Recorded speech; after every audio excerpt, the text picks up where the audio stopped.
Bom dia, graça e paz. Estamos aqui mais uma manhã para darmos continuidade nos estudos acerca da pessoa de Deus. Então, quero convidar você e toda a sua família a juntar-se na sala, onde quer que você se encontre, e pegue a sua Bíblia e vamos dar continuidade e compreender essa pessoa tão maravilhosa, linda e extraordinária que é o Deus revelado nas Escrituras Sagradas, na Bíblia, e o que Ele tem para nós e conosco diante de todas essas circunstâncias da vida. Então, em nome de Jesus, agora juntamente com a sua família e com a sua Bíblia na mão, convido você a orar para que a gente possa continuar com os nossos estudos, amém? Deus, eu quero te louvar, Senhor, te agradecer por essa oportunidade. Que o Senhor nos disponha, ó Pai, de meios da tecnologia, para que possamos, através da Tua palavra e desses meios tecnológicos, alcançar os corações, ó Deus, através dos estudos bíblicos, da inspiração do Teu Espírito Santo, ó Pai, onde vem trabalhar, Senhor, no coração de cada um que vai ouvir a Tua mensagem, compartilhar a Tua palavra. Que a iluminação do Teu Espírito Santo venha trazer em nossos corações a convicção, ó Pai, da bendita pessoa a qual se revela de uma forma poderosa através dessa palavra. Que a Tua palavra vá, Senhor, e produza aquilo a qual o Senhor determinou, nos auxiliando e nos ajudando a viver nesse mundo. Obrigado por tudo, Pai, em nome de Jesus. Amém. Hoje eu quero dar continuidade e falar um assunto um tanto que complicado, complexo e difícil de conseguir compreendê-lo, mas é essencial para a nossa fé. Semana passada falamos acerca dos atributos de Deus que parecem o atributo de justiça e de amor, que aparenta entrar em tensão ou estar em tensão, mas que na verdade nós percebemos que não existe tensão e nem contradição em dizer que Deus é amor, Deus é justiça. Ambos estão atuando na pessoa bendita de Deus, porque Deus é um ser integral. E hoje eu quero dar continuidade nesse estudo e compreender um pouco acerca da pessoa de Deus na perspectiva da Trindade. Então hoje eu quero falar sobre a Trindade, a triunidade de Deus, ou seja, a Trindade. Essa doutrina da Trindade, e na doutrina da Trindade encontramos uma das doutrinas que de fato distinguem o cristianismo de todas as demais religiões. Entre as religiões do mundo, a fé cristã é sem igual ao alegar que Deus é um, mas que ao mesmo tempo há três pessoas que são Deus. Isso é complexo, é um paradoxo, é algo extraordinário e peculiar da fé cristã e do pensamento cristão. Ao fazer isso, apresentar-se o que na superfície muitas das vezes parece uma doutrina contraditória, e nós vamos perceber que não há contradição na doutrina da Trindade. Então, além de discorrer e tentar mostrar que a Bíblia nos mostra esse Deus triuno e mostra essa Trindade, eu quero mostrar e tentar me esforçar ao máximo com o auxílio do Espírito Santo aqui, mostrar que essa doutrina não é declarada de forma aberta ou explícita nas Escrituras Sagradas, mas é uma verdade que nela contém. No entanto, mentes devotas têm sido levantadas a ela enquanto procuram fazer justiça ao testemunho das Escrituras. Homens de Deus se debruçaram e se dedicaram a falar acerca da Trindade, acerca dessa triunidade, desse Deus que se revela na Bíblia dessa forma tão misteriosa e tão gloriosa. Então a doutrina da Trindade ela é crucial para o cristianismo. Como eu disse no início, ela que distingue o cristianismo das demais religiões. Então ela é crucial para o cristianismo. Ela se ocupa em definir, e claro que eu coloco essa palavra definir com muito cuidado, não na intenção de definir Deus, porque Deus é indefinido, ou seja, não dá para que nós, criaturas finitas, viemos definir um Deus infinito. Mas para que a gente possa compreender aqui, essa questão, essa doutrina, ela se ocupa em definir quem é Deus, como Ele é, como Ele trabalha e a forma pela qual se tem acesso a esse Deus revelado nas Escrituras. E além disso, a questão da divindade de Jesus Cristo e a historicidade, ou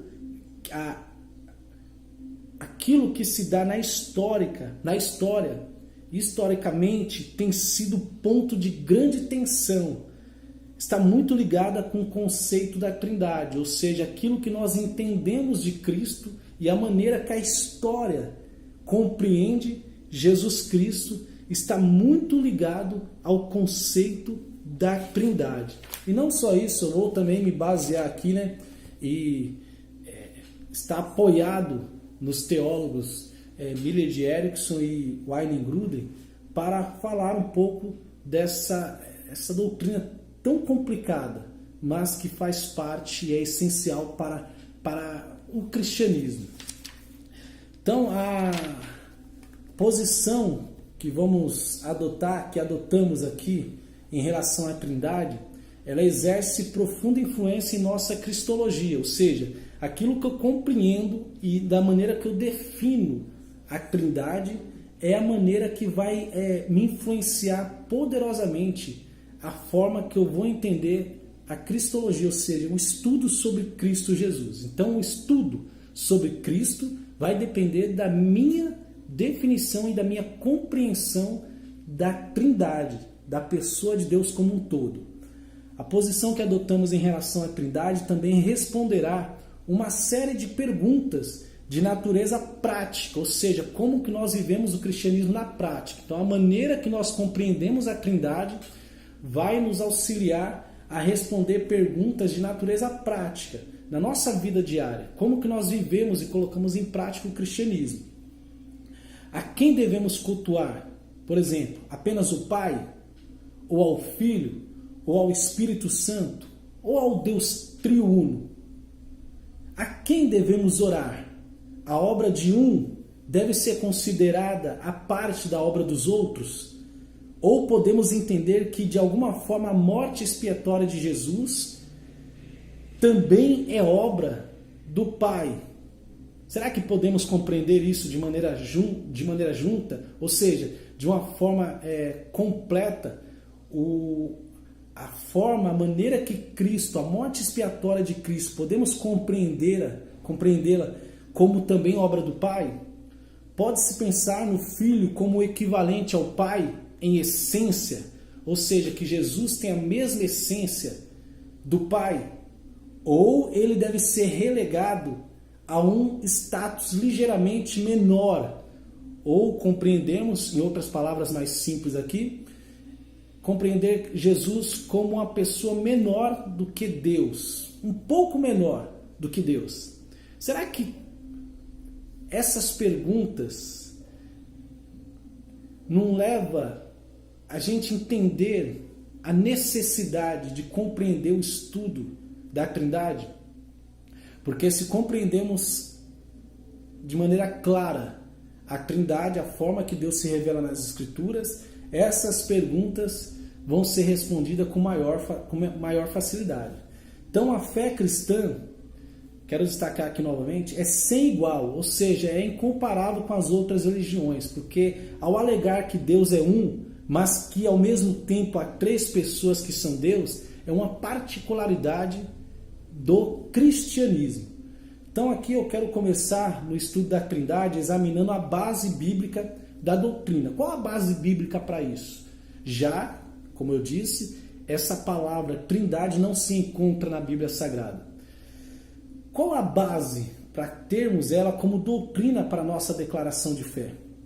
É importante notar o tipo de testemunho das Escrituras que levou a igreja a formular e a propor essa estranha, porém singular doutrina da Trindade.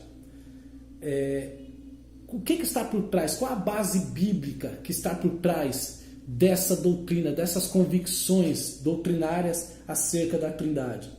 Então, depois de colocado isso bem, basear bem biblicamente essas questões, nós vamos examinar algumas das primeiras tentativas de lidar com os dados bíblicos, ou seja, como que os primeiros cristãos começaram a dar, se relacionar ou compreender os dados bíblicos que provam essa trindade divina.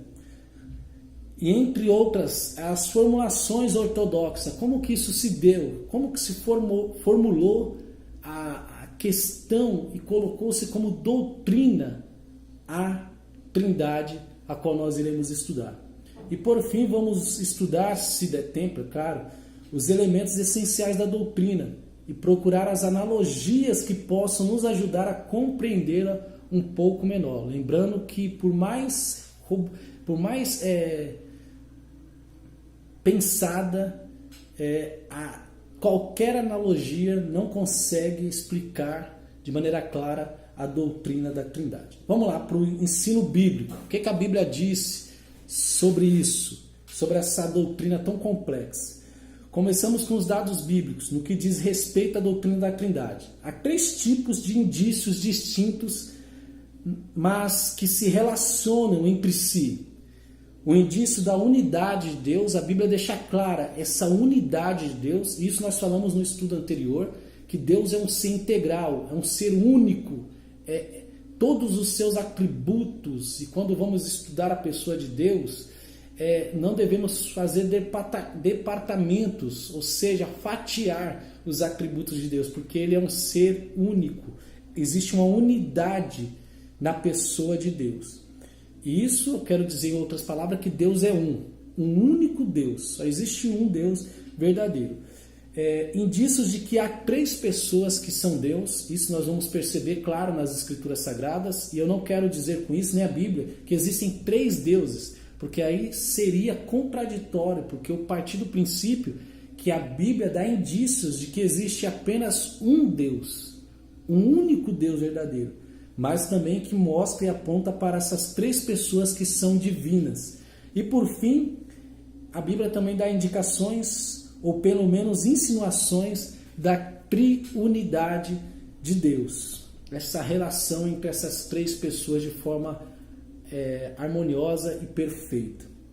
Vamos pontuar aqui a unidade de Deus. A religião dos antigos hebreus era uma fé rigorosamente monoteísta, como aliás a religião judaica é hoje. Eles são monoteístas, ou seja, acreditam em um só Deus. Então a unidade de Deus foi revelada a Israel em muitas ocasiões diferentes. Até quando Deus chama Abraão, nós percebemos que há essa intenção de se revelar como um único Deus verdadeiro para Abraão. Em contradição não, mas comparando-se com as outras nações que adoravam vários deuses, tinham como religião o politeísmo, né? Esses diversos deuses que eles adoram. Então, quando Deus chama Abraão dessa forma, se revelando como um único Deus. E essa unidade de Deus foi revelada a Israel em muitas ocasiões diferentes e de várias maneiras. E aqui eu não quero me estender muito, mas eu quero pontuar alguns textos chaves que mostram e que baseiam esse ponto de vista e declaração da unidade de Deus. Por exemplo, os 10 mandamentos começam com a declaração. Os 10 mandamentos começam com a declaração: eu sou o Senhor. Então abra sua Bíblia aí em Êxodo, capítulo 20, versículo 2 e 3. Diz assim a palavra do Senhor: eu sou o Senhor, teu Deus, que te tirei da terra do Egito, da casa da servidão. Não terá outros deuses diante de mim. Deus exigindo e se revelando como o único Deus. Então a proibição da idolatria ficou clara aqui nesse texto. O segundo mandamento, no versículo 4, também repousa sobre a singularidade de Deus, da forma que Deus é singular, em contrapartida desses vários deuses que se adoravam nesse período. O segundo mandamento é claro em dizer, ele não tolera, Deus não tolerará, ou seja, não vai tolerar nenhuma adoração de objetos feitos por mãos humanas. Então, o primeiro mandamento é que Deus deixa claro que não vai permitir nenhuma adoração a outros deuses, a não ser a Ele, único e exclusivo. E o segundo mandamento fala que não adianta o ser humano criar imagens e se prostrar diante delas, porque Deus também não tolera tais forma de adoração, pois somente Ele é Deus. Então fica claro isso quando Moisés escreve os 10 mandamentos. Então a rejeição do politeísmo percorre todo o Antigo Testamento. Há uma rejeição revelada nas Escrituras sobre o politeísmo, a adoração a vários outros deuses. Deus demonstra repetidas vezes sua superioridade sobre os outros deuses, supostos deuses, que reivindicam divindade. Então, por exemplo, no Egito, quando Moisés vai tirar o povo do Egito, está revelando a superioridade de Deus diante daquele universo, um universo de deuses a qual os egípcios adoravam. Uma indicação mais clara da unidade de Deus é o Shema, de Deuteronômio capítulo 6. Abra sua Bíblia em Deuteronômio capítulo 6 e acompanhe comigo. Enquanto você abre aí, o que acontece? As grandes verdades que o povo de Israel tinha a obrigação de absorver e inculcar em seus filhos, ou seja, Deus requer não só do povo de Israel, mas isso é uma responsabilidade nossa e faz com que a gente reflita hoje, nos nossos dias, como que nós, como cristãos, estamos nos comportando na educação dos nossos filhos. E no Shema, aqui em Deuteronômio capítulo 6, fica claro como que Deus ele quer que nós e o povo de Israel colocasse na mente, no coração dos seus filhos, a adoração a um único Deus verdadeiro. Então vamos lá. Vou estar parafraseando aqui, mas em Deuteronômio capítulo 6, inicia dessa forma: estas palavras estarão no teu coração. Está no versículo 6, ou seja, as palavras que Moisés estava escrevendo era para estar no coração do povo. Deviam empregar auxílios visuais para lhe chamar a atenção para tais verdades. Não era só na fala, a responsabilidade era tamanha que Deus não queria simplesmente que o povo falasse acerca dessa unidade de Deus e dessa singularidade de Deus, mas que era para usar todos os meios possíveis para gravar isso no coração dos seus filhos, usando até mesmo de auxílios visuais para lhe chamar a atenção para tais verdades, usando-as nas mãos e na testa e escrevendo nos umbrais da casa e nos portões. Era para fazer de tudo para inculcar na mente dos seus filhos a singularidade desse Deus revelado nas Escrituras. E quais são essas grandes verdades que deviam ser tão destacadas e que Deus requeria do povo de Israel? Então vamos lá. Uma delas é uma declaração afirmativa e indicativa. Primeiro, está dizendo bem claro no versículo 4: o Senhor nosso Deus é o único Senhor. Essa é uma das grandes verdades que Deus gostaria que o povo se esforçasse para inculcar na mente dos seus filhos e de todas as gerações futuras. Primeiro, o Senhor nosso Deus é o único Senhor. Único. Não existe rivais para com Ele. A segunda grande verdade que indica que Deus deseja que Israel aprendesse e ensinasse, não só que aprendesse, mas também que se dedicasse a ensinar as futuras gerações. Ensinar-se é um mandamento baseado em sua singularidade. E ele continua dizendo no versículo 5: Amarás o Senhor teu Deus de todo o teu coração, de toda a tua alma e de toda a tua força. Olha só as implicações que estava no ensinar, no aprender e no ensinar. Era para ensinar as pessoas, as futuras gerações, a amar o Senhor de todo o coração, de toda a alma e com toda a sua força. Por ser único, não devia haver divisão no compromisso do povo de Israel para com esse Deus a qual se revela nas Escrituras. Da mesma forma, isso é para nós hoje. Deus requer de nós uma adoração plena, íntegra, completa. Devemos amar a Deus com todo o nosso coração, com toda a nossa alma e com toda a nossa força. Esse é o desejo de Deus, porque Ele é um Deus único. O ensino a respeito da unidade de Deus, será que se restringe somente no Antigo Testamento? É óbvio que não, porque Tiago, no capítulo 2, versículo 19, recomenda a crença no único Deus, embora observe que isso é insuficiente para a justificação, para dizer isso que eu estou dizendo, mas não para só nas afirmações de Tiago. Paulo escreve quando discorre sobre a ingestão de carne oferecida a ídolos, ele diz o seguinte, em 1 Coríntios capítulo 8, versículo 4 ao 6, na versão NVI. Sabemos que o ídolo não significa nada no mundo e que só existe um Deus. Paulo está dizendo isso, só existe um Deus. E ele continua, o Pai de quem vêm todas as coisas e para quem vivemos, e um só Senhor, Jesus Cristo, por meio de quem vieram todas as coisas e por meio de quem vivemos.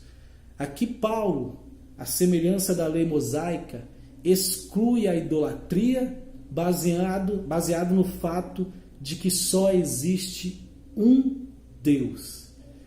Você percebe o que é a Bíblia, a continuidade da Bíblia? Então não existe uma contradição entre o Antigo Testamento e o Novo Testamento. O mesmo Deus que se revela no Antigo Testamento é o mesmo Deus que se revela. E a mesma inteireza e exclusividade de adoração que o Deus revelado no Antigo Testamento queria do seu povo, ele continua requerendo do seu povo no Novo Testamento. Adoração exclusiva, porque ele continua sendo o único Deus verdadeiro.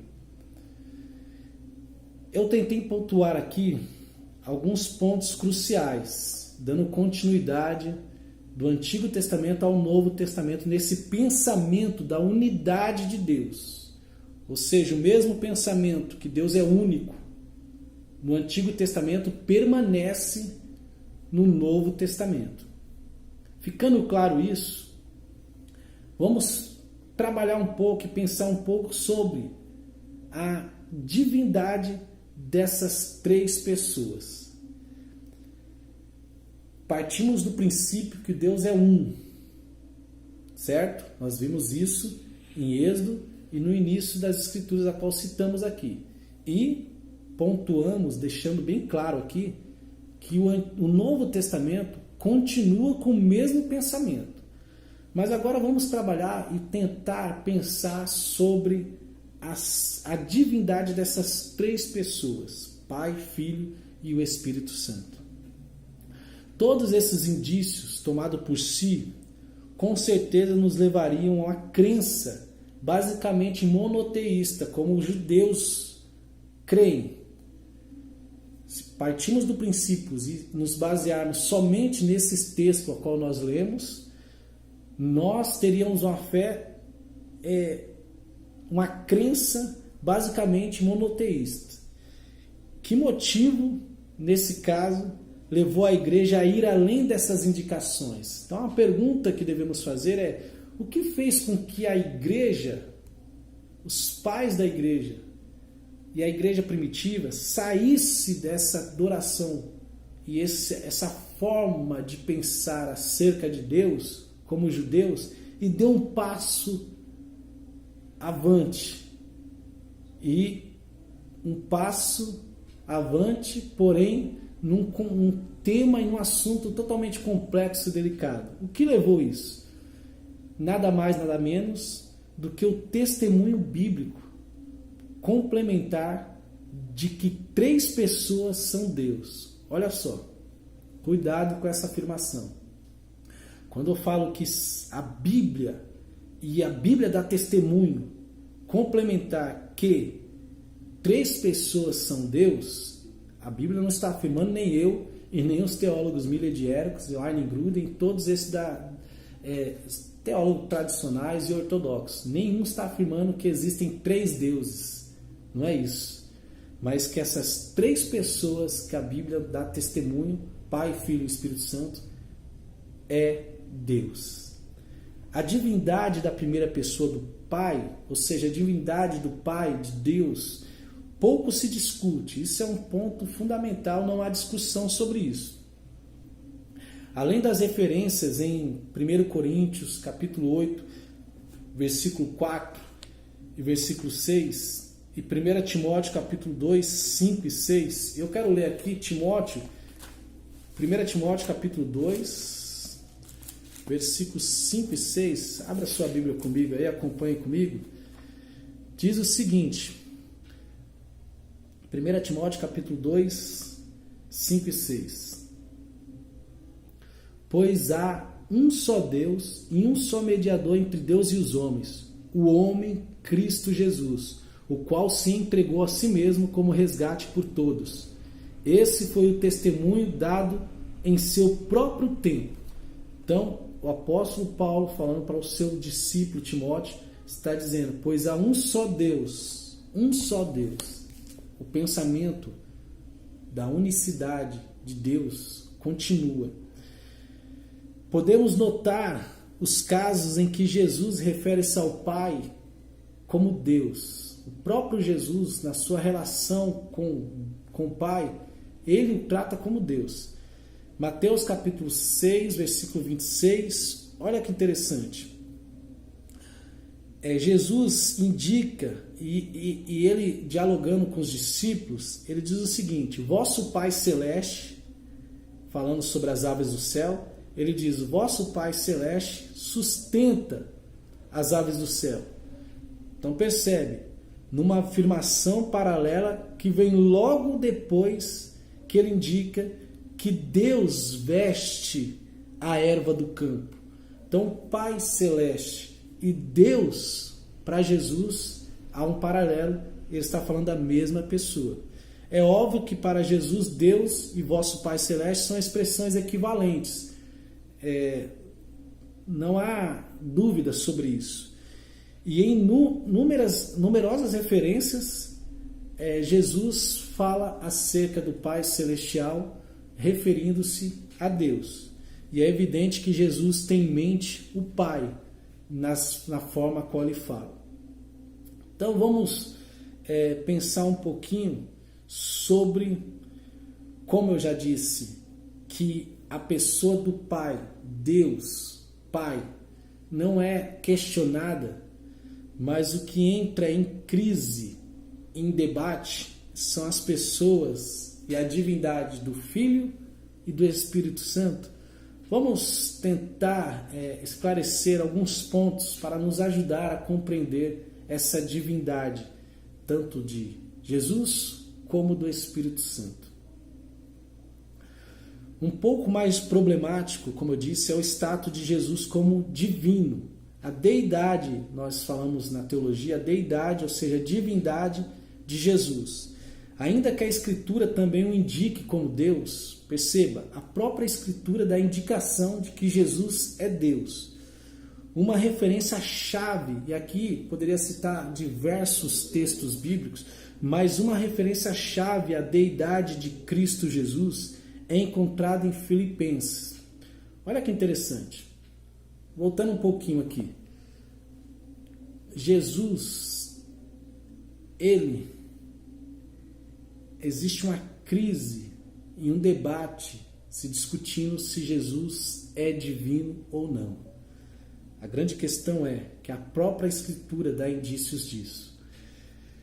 Filipenses, capítulo de número 2, ao que tudo indica, nos versículos 5 ao 11, abra sua Bíblia comigo em Filipenses capítulo 2, no versículo 5 ao 11, Paulo toma o que era um hino da igreja cristã primitiva, da igreja primitiva, e o usa como base para pedir aos seus leitores que pratiquem a humildade que ele apresentou através de Cristo Jesus. E Paulo observa que ele, Jesus, subsistindo, ou seja, subsistindo em forma de Deus. Olha que interessante isso. Paulo afirma que Jesus, subsistindo na forma de Deus, não julgou como usurpação o ser igual a Deus. Isso está em Filipenses capítulo 2, versículo 6. Mas o que nos deixa nessa certeza que Paulo está falando que Jesus é um ser divino, que é Deus, é a palavra traduzida por forma, que Paulo usa no texto, que a palavra traduzida por forma é morfe. Esse termo, tanto no grego clássico como no bíblico, significa conjunto de características que fazem com que uma coisa seja o que é. Olha que interessante. Paulo poderia ter usado outra palavra se ele não quisesse trazer essa certeza de afirmar que Jesus é Deus. Denotando a genuína natureza de uma coisa, morfe contrasta com shema, ou seja, Paulo poderia ter usado essa outra palavra, shema, que significa, que também é, em geral, traduzida por forma. Lembra que o texto em português está que subsistindo em forma de Deus. Então, para nós não há muita diferença, mas no grego há diferença nas palavras. Paulo usou a palavra morfe, e ele poderia ter usado, se ele quisesse, shema, que também significa forma. Porém, shema no sentido, a tradução é no sentido de formato ou aparência superficial, em lugar de substância, ou seja, de ser o que uma coisa é de fato. O uso de morfe nessa passagem, refletindo a fé da igreja primitiva, insinua uma profunda confiança na plena divindade de Cristo Jesus. Quando Paulo usa essa palavrinha, morfe, ele está trazendo e afirmando que Jesus é da mesma essência que o Pai. Ele é Deus, divino como o Pai. Outra passagem significativa aqui é Hebreus capítulo 1. Abra comigo a Bíblia em Hebreus capítulo 1. Eu vou estar lendo aqui na versão NVI. E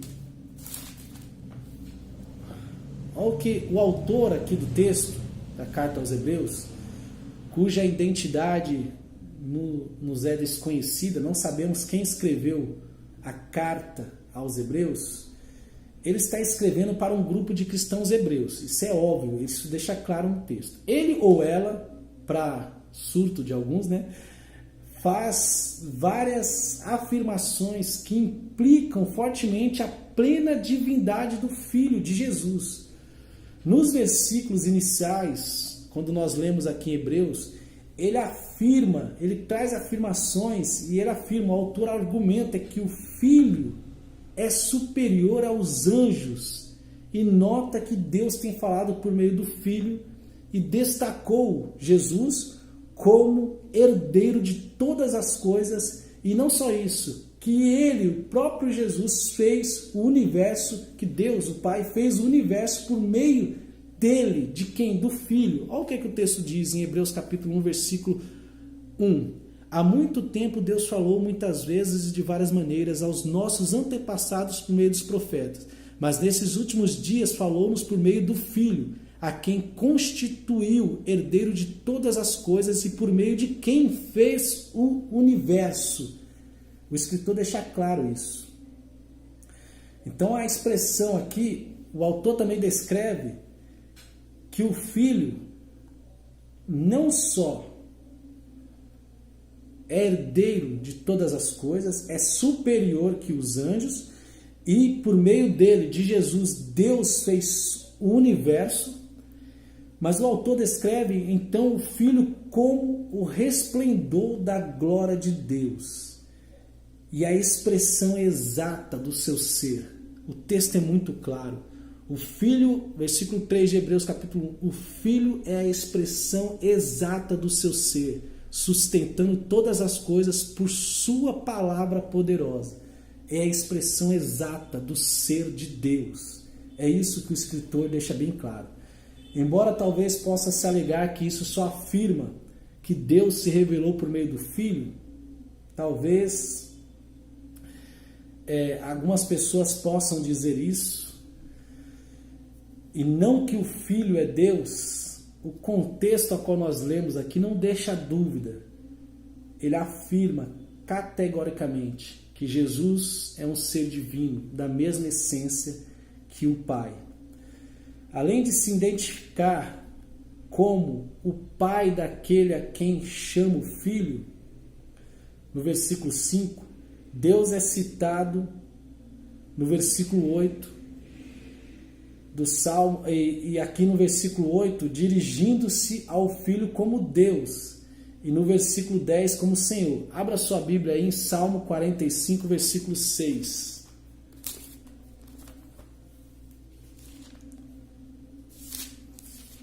E eu já estou encerrando aqui, viu? 45, versículo 6. Olha o que diz a palavra do Senhor. Salmo 45, versículo 6.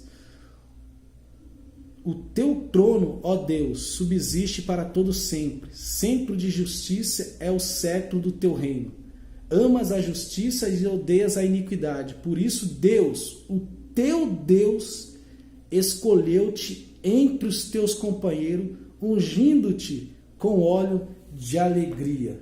O Salmo 45, versículo 6, deixa claro que Deus, dirigindo-se ao Filho, o trata como Deus e como Senhor.